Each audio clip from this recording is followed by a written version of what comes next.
Hi, thank you for joining me again today.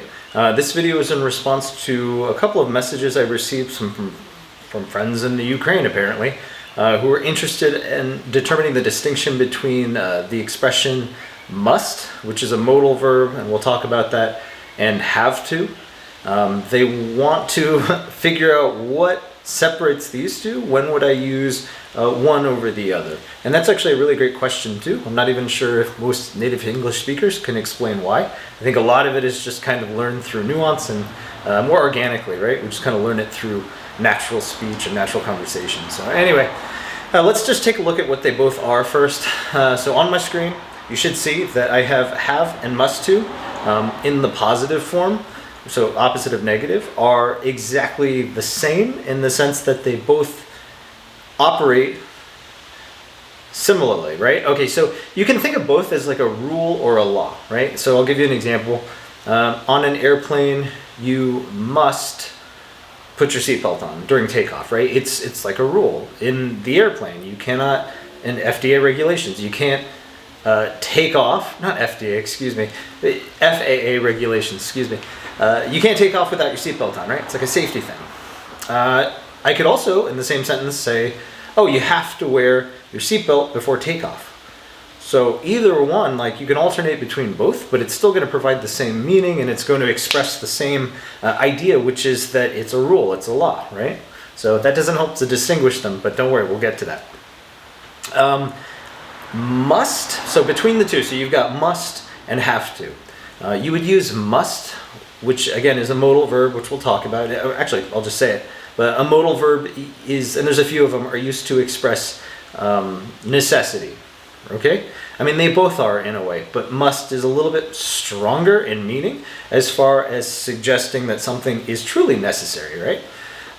So if I had to choose between the two and I wanted to convey a meaning that was a little bit more impressionable, I would, or leave more of an impression, excuse me, I would definitely resort to the use of must, okay? All right, let's talk a little bit about them. Oops. All right. So, looks like we're going to go ahead and jump into have to first. So, looking at the expression have to, when you embed it in a sentence, the structure is pretty simple. It's going to be your subject followed by the insertion, right, of have to. So you got your linking verb, have to, excuse me. Why did I say linking verb? So you've got your subject and have to, and then you're going to add your base verb. Okay, it's a pretty simple setup, and there's different variations on this, but this is the most basic structure that you would see where you're going to use have, right?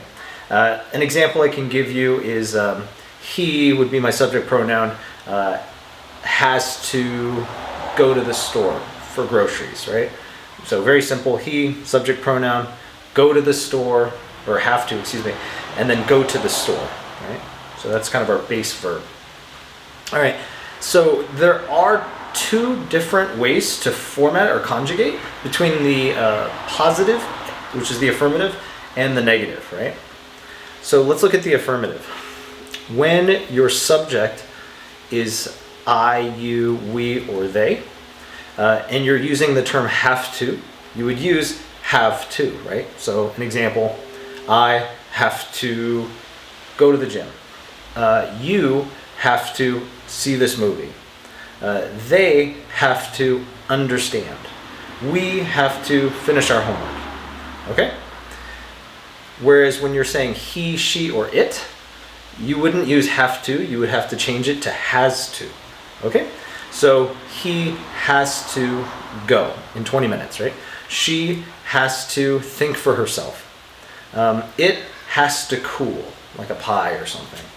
So just know that if you're going to use have to in the affirmative, you have to be sure that you're conjugating it correctly. So just recognize which subject is what and from whose perspective, right? It's going to be really important. All right, in the negative, so kind of looking back at, more of the nots, right?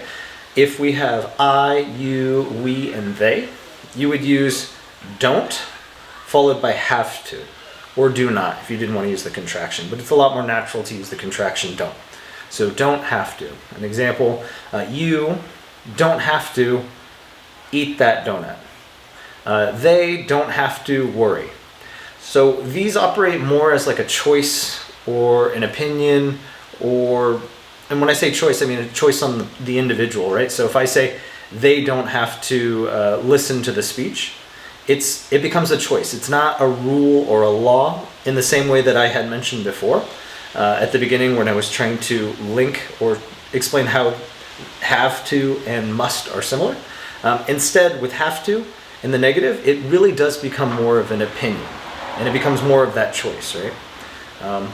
For instance, while you must wear a seatbelt on an airplane, it's kind of it's a non-starter. You have no choice. It's a rule. You don't have to eat the food on the airplane. You see?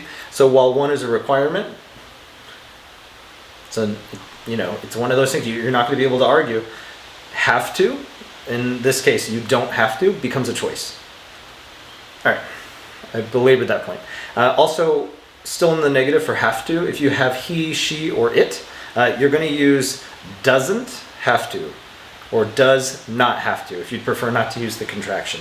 Again, contractions tend to convey more of a natural feeling to your speech, so I would encourage the use of those contractions. All right, now let's go ahead and take a look at must. This one's a lot simpler. So the structure, same setup as have to. You have your subject, you're going to go ahead and insert your modal verb, which is must, and then your base verb. Modal verb, like I said right there on screen, it expresses a sense of necessity, and there are other modal verbs in addition to must, but this is just the one we're talking about. In the affirmative, whether it's I, you, we, or they, you're just going to say must. Same thing for he, she, and it. Just going to use must. There's really no changing it. All right? So a lot easier to deal with and a lot easier to remember. All right. However, in the negative, same thing. It's going to be, whether it's I, you, we, or they, it's going to be mustn't, which is the contraction of must not. Or for he, she, and it, same thing. Mustn't, or again, must not. Very, very simple. However, unlike have to, which is more of a, in the negative, where you're saying, oh, you don't have to do this, or she doesn't have to do that, or whatever, whereas that's more of a choice or an opinion. With must, it becomes less so, and it's more of a requirement. So it's still very much in the realm of a rule or a law. Less flexibility for personal decision making in that regard. So just remember that. So again, I'm going to go ahead and scroll back to the top. If you have to choose between have to and must, depending on the situation, you can switch between both. Just know that must, while still carrying the same meaning as has to or have to, has a stronger sense of urgency to it, okay, or necessity, right? Because it is a modal verb. All right, hopefully that helps to distinguish between both. Discussed a little bit about conjugating as well. If you would do me a favor and subscribe, or like the video if you found it helpful, I would really appreciate it. It does help to expand my reach. In addition to that, I will leave a link to the document you've seen in this video down below. Feel free to use it as you see fit. Take notes, create flashcards, whether from my video or others, especially as you're learning English, so when you're offline, you've got some reference. And I encourage you to use have to and must among friends in conversation. Just get used to it. You'll notice pretty quickly when to use one versus the other. Apart from that, I appreciate you guys being here, and I look forward to, and please send me more suggestions.